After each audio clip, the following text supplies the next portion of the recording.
podcast livre Mémoire de la forêt, le tome 3, L'esprit de l'hiver de Michael Brun-Arnault. Présentation du roman. Le titre en VO du roman est L'esprit de l'hiver. Il a été publié en France en 2023 aux éditions L'École des loisirs collection 9.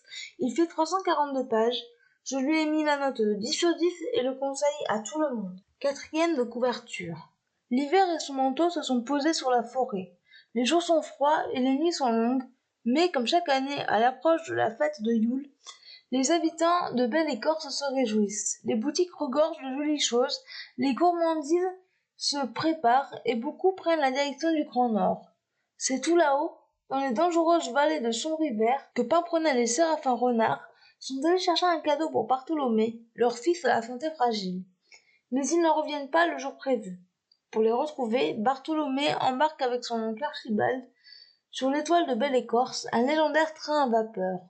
Alors qu'à bord les événements étranges se succèdent, il fait la connaissance d'un mystérieux passager clandestin qui pourrait bien détenir des informations cruciales pour leur enquête. Ce que j'ai pensé de ce roman.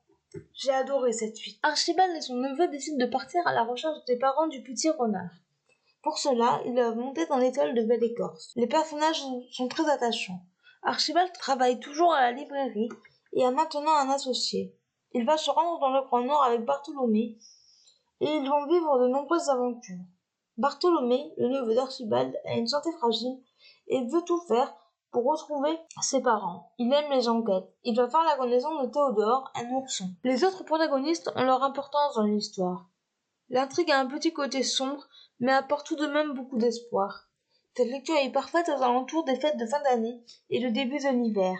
Michael Brun-Arnault nous plonge corps et âme dans cette période de l'année. L'écriture est toujours aussi belle et pleine de poésie. La couverture et les illustrations qui parsèment le roman sont sublimes. La fin donne très envie de savoir la suite et fin de cette série. Je l'attends avec impatience. Je vous le recommande très chaudement. Extrait du livre. Le cœur est comme une horloge. Il ne peut pas bien fonctionner si une contrariété est coincée dans ses rouages. Les points forts de ce roman, les personnages, l'écriture, l'intrigue, les illustrations et la fin. Les points faibles de ce roman, pour moi, il n'y en a pas. Voilà, c'en est tout pour ce podcast. J'espère qu'il vous aura plu. N'hésitez pas à me donner votre avis et vos commentaires sur YouTube, à vous abonner à la chaîne, et je vous retrouve très bientôt pour un nouveau podcast. Ciao!